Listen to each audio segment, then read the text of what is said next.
আসসালামু আলাইকুম। বিনোদন বাংলায় আপনাদের সবাইকে অনেক অনেক শুভেচ্ছা। বাংলাদেশ অনূর্ধ্ব-17 নারী ফুটবল দল 5 অক্টোবর আরব আমিরাতের উদ্দেশ্যে ঢাকা ত্যাগ করছে। বাংলাদেশ অনূর্ধ্ব-17 নারী ফুটবল দল সেখানে 3 জাতির একটা টুর্নামেন্টে অংশগ্রহণ করবে। বাংলাদেশের সাথে অপর দুটি দেশ হচ্ছে স্বাগতিক আরব আমিরাত এবং সিরিয়া।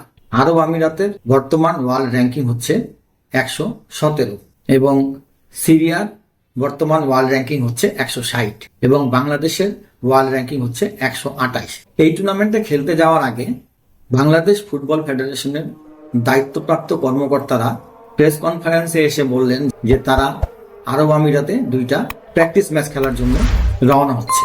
কিন্তু আমার ফুটবলের স্বল্প পরিসর জ্ঞানের মধ্যে যতটুকু আমি জানি যে কোনো নিউট্রাল কোনো কান্ট্রিতে যে 2টা দেশ সেই দেশের সাথে আলাদা আলাদাভাবে 2টা প্র্যাকটিস ম্যাচ খেলবে এবং তারপরে সেই 2টা গেস্ট টিম একে অপরের সাথে প্র্যাকটিস ম্যাচ খেলবে, এই রকম আমি কখনো দেখিনি। যার কারণে আমি ওয়েবসাইটগুলো ঘাটলাম এবং যতদূর দেখলাম সেটা হচ্ছে ইউএইর যে ফুটবল ফেডারেশনটা আছে তারা তাদের ওয়েবসাইটে রীতিমতো পাবলিশ করছে যে 3 জাতির একটা টুর্নামেন্ট আছে যেটাতে বাংলাদেশ, সিরিয়া এবং আরব আমিরাত অংশগ্রহণ করবে এবং এই টুর্নামেন্টটা শুরু হবে 5 তারিখ থেকে।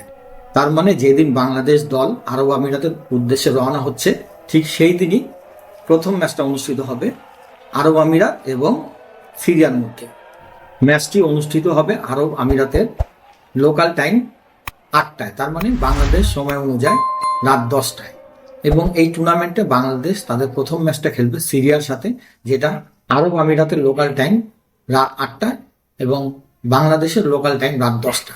ঠিক একইভাবে বাংলাদেশ তাদের দ্বিতীয় ম্যাচটা খেলবে 9 অক্টোবর স্বাগতিক ইউএইর বিপক্ষে। তবে বাংলাদেশ ফুটবল ফেডারেশনের পক্ষ থেকে মাহফুজা আক্তার কিরণ প্রেস কনফারেন্সে এসে স্পষ্টভাবে বলছেন যে আমরা 2টা প্র্যাকটিস ম্যাচ খেলার জন্য ইউএইতে যাচ্ছি।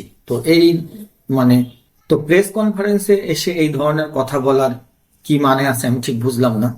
যেখানে একটা টুর্নামেন্ট আপনি খেলতে যাচ্ছেন সেখানে আপনি সেই টুর্নামেন্টের কথাটা উল্লেখ না করে আপনি 2টা প্র্যাকটিস ম্যাচের কথা উল্লেখ করলেন। তো যাই হোক, এই বিষয় নিয়ে আমি আর কিছু বলতে চাই না। তবে এই টিমের কোচ এই মুহূর্তে যিনি আছেন সাইফুল বারী টিটু, উনি অনেক বিচক্ষণ কোচ। এর আগে এই টিমের দায়িত্বে ছিলেন মাহবুবুর রহমান লিটু। তো তার দায়িত্বে দলটা খুব একটা ভালো খেলতে পারেনি, তবে আমার বিশ্বাস যে যদিও সময় খুব কম পাইছে তারপরে উনি টোটাল নারী ফুটবলের যারা আছেন তাদেরকে মনিটাইজ করে। তো সেই ক্ষেত্রে আমার বিশ্বাস যে টিম ভালো খেলবে এবং আমার মনে হয় এই টুর্নামেন্টে বাংলাদেশ চ্যাম্পিয়ন হবে।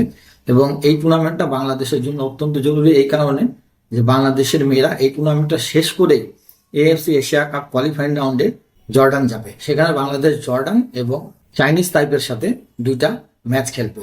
তো আমি যদি সম্ভব হয় তাহলে এই যে টুর্নামেন্টটা আরব আমিরাতে হবে এটার বিস্তারিত আপনাদেরকে জানানোর চেষ্টা করব। তো আজকের মতো আপনাদের কাছ থেকে বিদায় নিচ্ছি। আসসালামু আলাইকুম ওয়া রাহমাতুল্লাহ।